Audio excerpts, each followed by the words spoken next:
Hi guys, I'm Rob Diamante, and this video is what do I say to get a signature? So let's say you've got a new issue and you're out to gather signatures for it and you don't know what to say. In general, there's two ways you can go about this. One, you can qualify people first and make sure that they're a registered voter, and then if so, then you can ask them to sign your particular issue. The other way, and the more popular way, would be to get them to want to sign, talk to them about it, and then qualify them to make sure they do in fact, they are in fact registered to vote.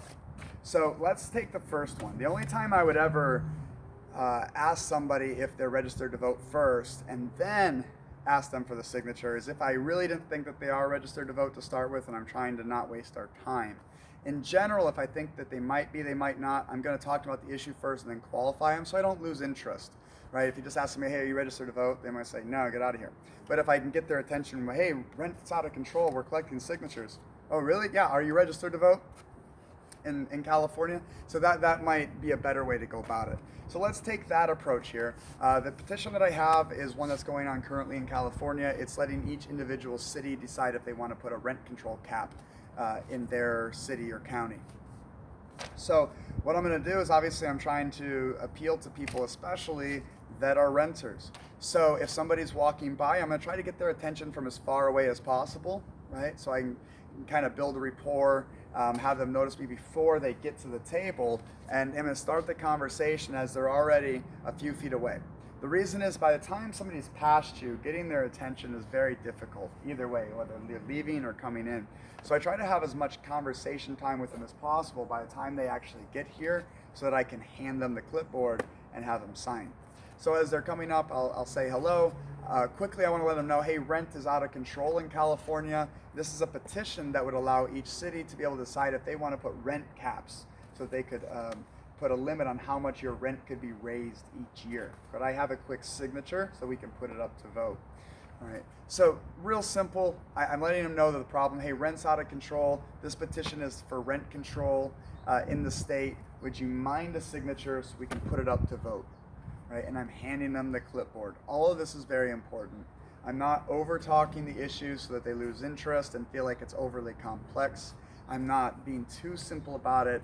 And most importantly though, I'm giving them what there is to do. I'm not having an intellectual conversation, asking them their opinion about rent control for them to think about on the way in.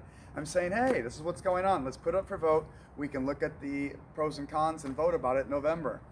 Very simple, easy to do, easy not to do, right? But there's an urgency when I'm handing it to them. Hey, just takes a quick second, if you wouldn't mind. While they're signing that petition, I'm going to be asking somebody else to sign as well. Now, you might have multiple issues going on at any one time. Currently, I have a couple issues going on in California. So let's say there's rent control here, but also at the same time, we are trying to lower business taxes. So if somebody comes down the street, I have to decide in my head, what do you think that they're more likely to want to vote about? Rent control or lowering business taxes? Well, if it's a businessman who just gets out of his car and he just got off the phone about a business deal, maybe he'd want lower business taxes. If it's someone who's bringing their kids in that rents their home down the street and their rent keeps going up, well, they're probably going to be more interested in rent control. So you have to kind of put yourself in people's shoes. Unless there's an issue that you're really trying to see on the ballot because you care about it a lot, then you might lead with that issue. Otherwise, you want to think about what is it that these people are going through on a day that they'd like to see up on the ballot. Once they sign one of your issues, it's much easier to ask for a second signature for another issue.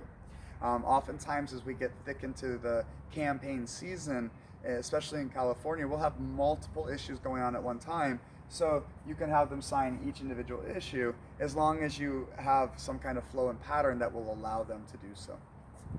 Okay? So that's what you say. It's important that you say with a smile, say with confidence, don't scare them away, but at the same time, don't be so meek that you don't get their attention, that they just walk right by you. Okay, so that's what everything you need to say. You might find the perfect pitch that's just for you. Maybe you find a way to make it clever or rhyme, or it's entertaining, or it gets their attention or makes them laugh. You can do that. I'm just trying to give you the nuts and bolts of what to say that'll be effective. All right, good luck.